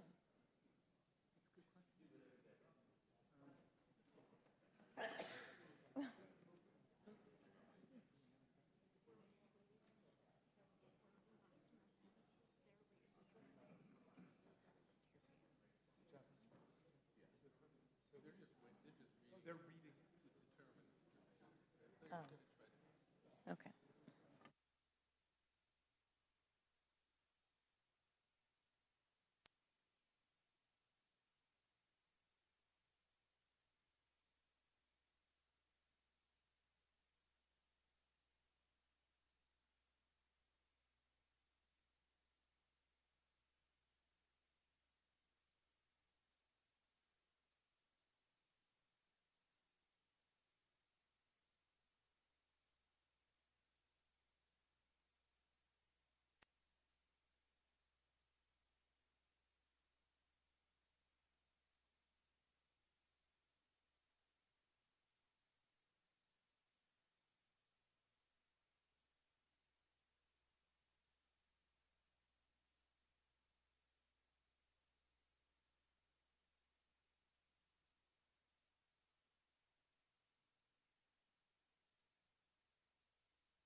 Will the clerk designate the Crockett Amendment? Amendment to the amendment in the nature of a substitute as offered by Ms. Crockett of Texas. Without objection, the amendment is considered as read. I reserve a point of order. Ms. Crockett is recognized for 5 minutes to explain her amendment. Thank you, Mr. Chair. I'm introducing this amendment to emphasize the importance of telling the truth. Chairman Comer has given us alternative facts about the testimony of Mr. Devin Archer provided to this committee, the Democrats and Republicans, but behind closed doors. Again, it's common sense not to trust my colleagues on the other side of the aisle when it comes to stating the facts, because they are the same ones that gave us alternative facts about the election. They gave us alternative facts about January 6th, and thus far they have given us alternative facts, at least to the American people, about their motivation for this impeachment inquiry. So I do have a few receipts that I'd like to go through. On December 6, 2023, Chairman Comer tweeted out that President Biden emailed with his son's business associates. But let me be clear, when consulting the transcript, it was determined that those were alternative facts.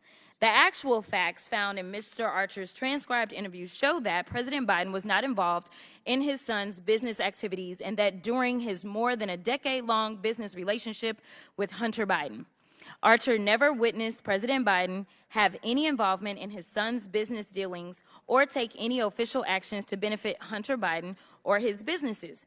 And Archer never witnessed Hunter Biden discuss the substance of his business with his father or ask his father to take any official actions. Again, in August of 2023, Chair Comer stated in an interview to Newsmax that Mr. Archer, quote, admitted that the Burisma executives were squeezing Hunter Biden to try to do everything he could to get the prosecutor Shokin fired because they were going after their corrupt energy company. And lo and behold, a few days later, Joe Biden actually did that. After consulting the transcript, yet again, it was determined another alternative fact. The actual facts are that Mr. Archer specifically spoke about Ukraine and Hunter Biden's role with Burisma, the Ukrainian energy company on whose board they both served, and repeatedly stated Hunter Biden never discussed Burisma with his father and never asked his father to take an official action to benefit him or Burisma. Mr. Archer further stated that he had no reason to believe Vice President Biden's call for Shokin's removal was driven by anything other than the U.S. government's anti-corruption policy in Ukraine. Chairman Comer again tweeted, he loves his Twitter, on December 6th that President Biden was on speakerphone with the Biden family business associates over 20 times. We consulted the transcript and it was determined again, another alternative fact. Mr. Archer's transcribed interview actually states that while Hunter Biden spoke frequently with his father, sometimes when Hunter Biden was with other people, Mr. Archer stated he never witnessed any discussion of substantive business during these calls. Again, Chair Comer's association with reality about information brought forth by witnesses he demanded come in, well, Chair Comer, we spun it. Again, about Mr. Archer's statements when it came down to President Biden. When we consult the transcript over and over and over, it's been determined that the facts that have been laid out by the members of this committee on the Republican side have been alternative facts. When Mr. Archer was directly asked during the transcribed interview if President Biden was the brand, Mr. Archer clarified that D.C. was the brand and that he and Hunter Biden helped to assemble a team of attorneys, lobbyists, and public officials, public affairs professionals to handle Burisma's government relations, and President Biden was not part of the D.C. team. It is no wonder that Hunter Biden wanted to come before everyone in public because, Mr. Chairman, it is vital that we continually have to set the record straight and make sure that alternative facts are not what's being handed out to the American people, but instead the facts, the real facts, reality. Well, the gentlelady, I would also like to, yes. Just for a quick question, Ms. Crockett, and I thank you for that illuminating intervention, because I'm starting to wonder if the Russian hoax should apply to the lie about Burisma, which sits at the very heart of this investigation. That's the real hoax, isn't it? In fact, In fact, Lev Parnas, who helped make it up, has been out there begging Chairman Comer and the Republicans to end this wild goose chase and to have him come testify about how they tried to concoct the lie in the first place. And yet, that's a witness that they don't want to hear from. I thank you. I yield back to you, Ms. Crockett. They don't want to hear that. And if we care about making sure that the American people know that we have transparency and truth on this committee, then I would implore this committee to release the transcripts publicly instead of tweeting out alternative facts about what has been testified to.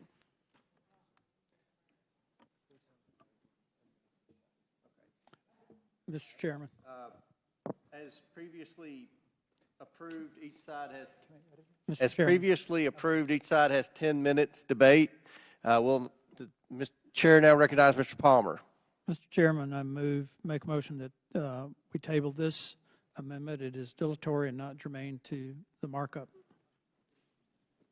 But, Mr. Chairman, didn't we already agree, I think, to have 10 minutes on each side?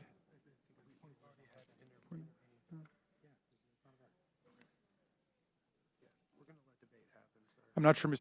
Palmer was aware of that agreement. Yeah. Okay. We've already agreed to have debate, 10 minutes debate. I'm sorry I didn't make I that withdraw clear. the motion. So, does anyone wish to speak? Mr. Goldman. Thank you.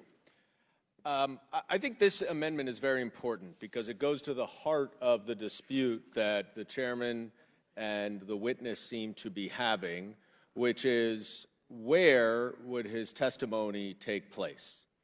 The chairman is insisting that it be done in a closed-door deposition, whereas the witness is insisting to take up the chairman's original offer to do this in a public hearing. And one of the reasons that the witness continues to push for a public hearing is the Devon Archer closed-door transcribed interview. That is one of only 2 transcripts of, I believe, at least 18 transcribed interviews or depositions that this Republican majority has released. But it gives us really, really good insight into exactly what the chairman and the majority would plan to do with Hunter Biden's closed-door testimony. Let's take, for example, just I think earlier this weekend, Chairman Jordan of the Judiciary Committee, also a member of this committee, said on television that the most powerful evidence of President Biden's wrongdoing is the testimony of Devon Archer. So I wondered what is that testimony that is so powerful? Was it the testimony of Devon Archer when he said that President Biden was never involved in any of Hunter's business ventures? Or was it the testimony that President Biden never received any money from Hunter's business interest? And remember, Devon Archer testified he was Hunter Biden's primary business partner. He was on the board of Burisma with Hunter Biden. So he had firsthand knowledge of all of Hunter Biden's business deals. Now, maybe if it wasn't those, it was the fact that President Biden, according to Devon Archer, never received any bribes from the Ukrainian government. In fact, maybe it was even that he said that President Biden never discussed business with Hunter Biden or Hunter's business associates.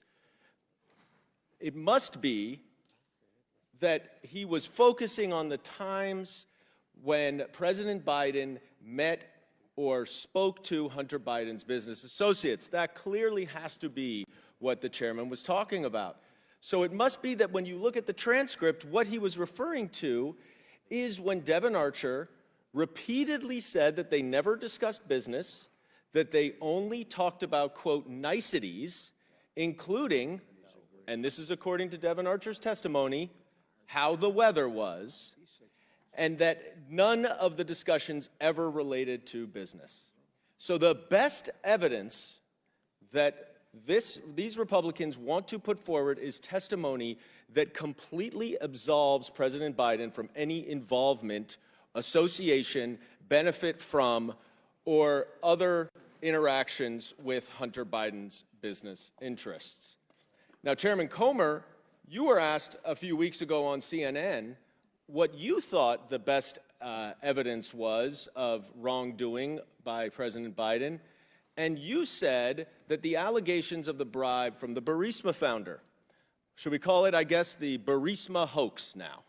Because unlike with Russia's interference in the 2016 election, which Special Counsel Mueller unequivocally determined was known to the Trump campaign, was welcomed by the Trump campaign, and was used by the Trump campaign, in this case, Vice President Biden's urging Ukraine to fire the Prosecutor General of Ukraine, which was consistent with official U.S. policy. It was consistent with the European Union policy. It was consistent with a bipartisan Senate delegation who urged it as well, was actually bad for Burisma, and therefore it was bad for Hunter Biden. And who should we look to determine whether that is the case? How about Devin Archer, the star witness, who was also on the board of Burisma? Nope. Devin Archer said that it was his understanding that Burisma had Shokin, the Prosecutor General, under control, and that getting rid of him would have been bad for Burisma. And of course it was bad for Burisma, because as soon as Shokin was gone, after he had allowed a British case to lapse, the next Prosecutor General came in and did start investigating the founder of Burisma. So it turned out to be exactly correct. This is why Hunter Biden wants to testify in public, is because if you had not released that transcript and we had just relied on the false representations of the majority members of this committee about what Devin Archer said, we would never have known that Devin Archer actually absolves Joe Biden of any involvement of any wrongdoing related to Hunter Biden's business interests. And we would not know that this entire investigation, the public would not know that this entire investigation is a complete sham.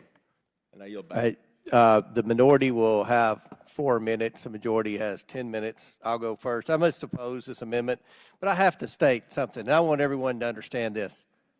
A lot has been said about people on this committee running to the press during a deposition or during an interview. During the two main interviews of this impeachment inquiry investigation, the Devin Archer interview and the George Burgess interview, the very first person on this committee to run to the reporters was none other than Dan Goldman. That is a fact. Does anyone want to dispute that right now? The very I would like you to person. identify one thing that I said that was not consistent with the transcript. You're talking about you are talking about running to the press and leaking. Why don't you release the Burgess transcript? You said Hunter Biden didn't want to come because of leaks. You're the leaker.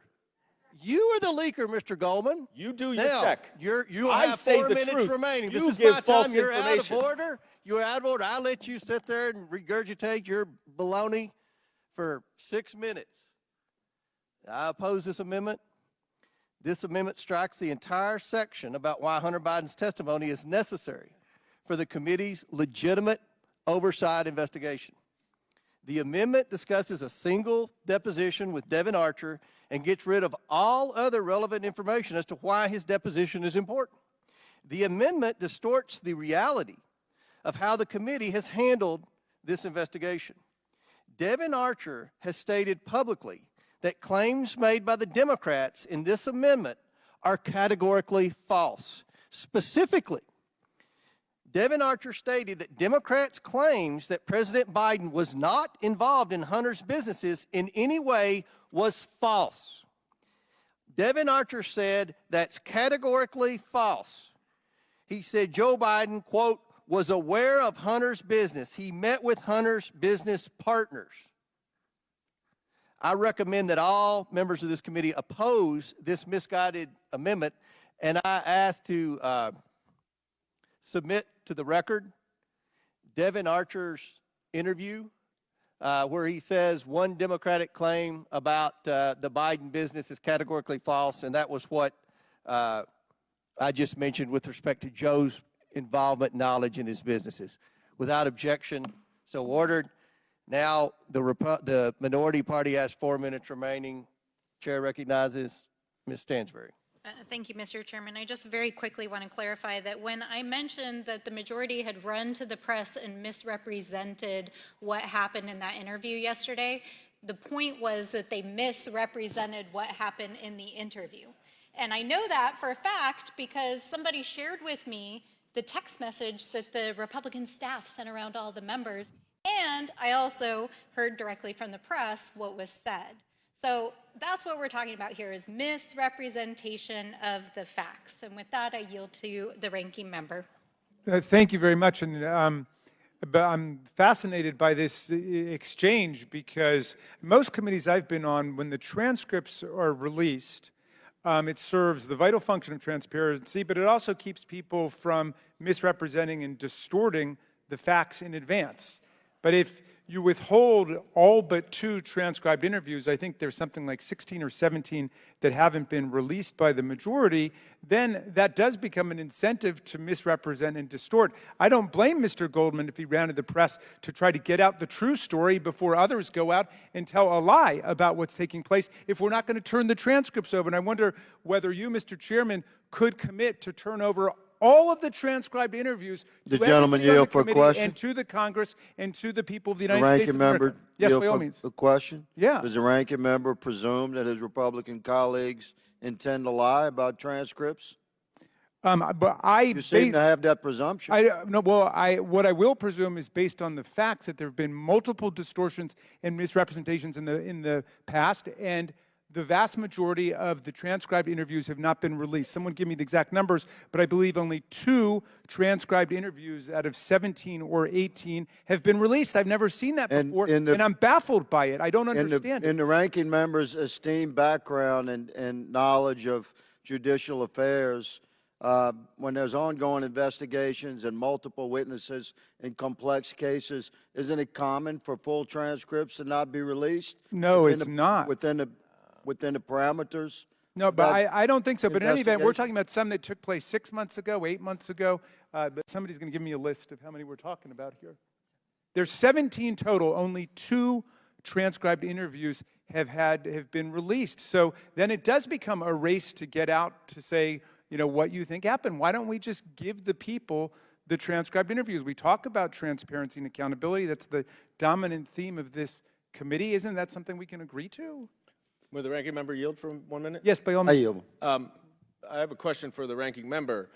If it is generally the practice of an investigator to withhold all of the transcripts during the investigative phase, would that normally also include releasing 2 of them? Well, that strikes me as odd. That does look like, the famed cherry picking. It's as if to say, well, 2 of these interviews helped us. 15 or 16 of them don't help us, so we're going to bury them someplace. So that's odd, but I want to presume the best of my colleagues, Mr. Higgins, and that's why I'm asking the chairman to explain what is the practice here.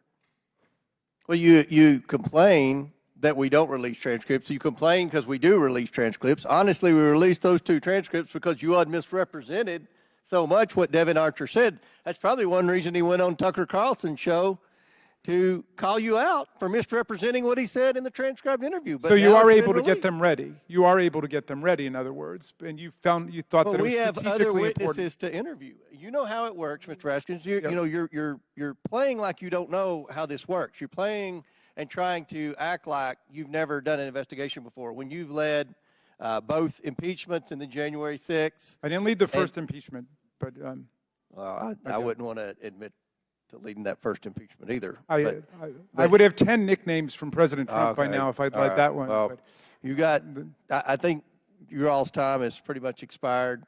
Does anyone on our side have anything to add? I don't see anything. So, who's that? Mr. Gosar. Yeah, we talk about facts.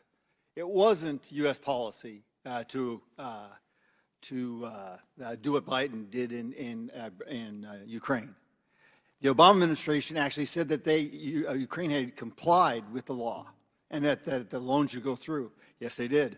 And that the vice president changed it on an audible over there. So the other thing I want to point out is if the president didn't know anything about Hunter Biden's businesses, how do you explain the 14, 15, 16, I can't remember now, how many times his partner actually went to the White House?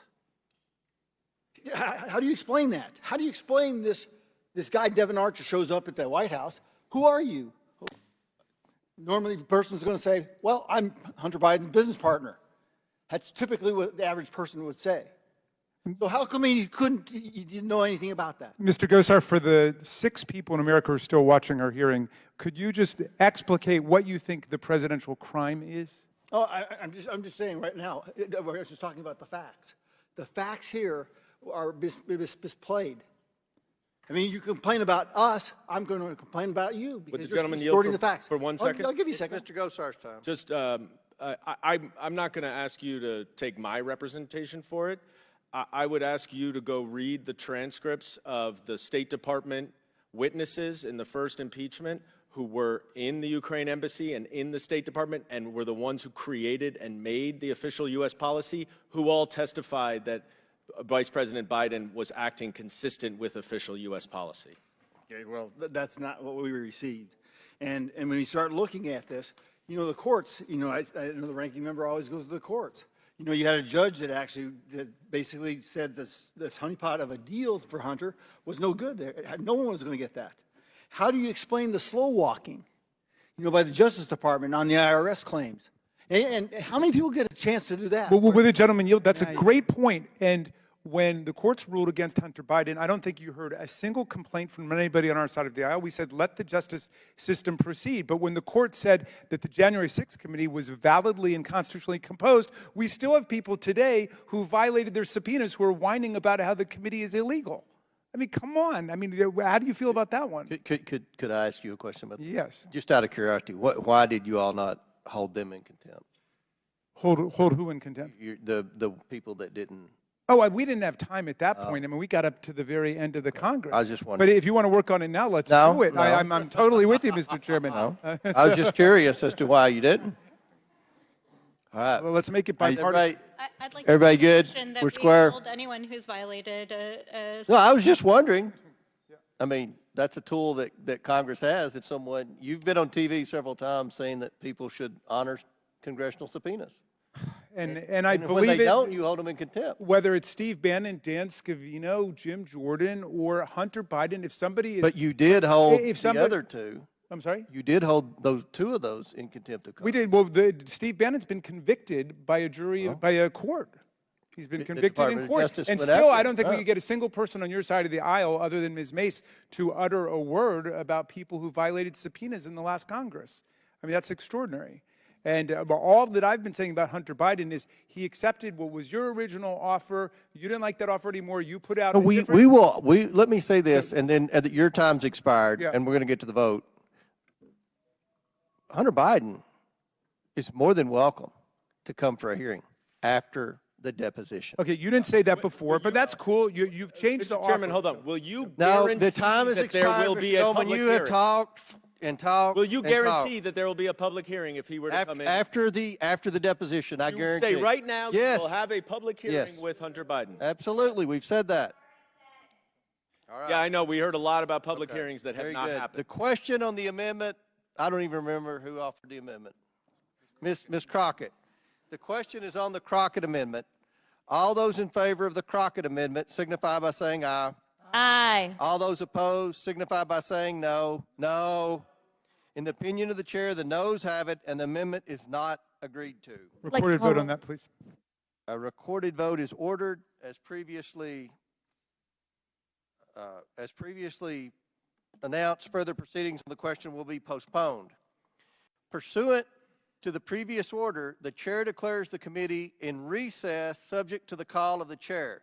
We will plan to reconvene in 15 minutes to get everyone together. The committee stands in recess.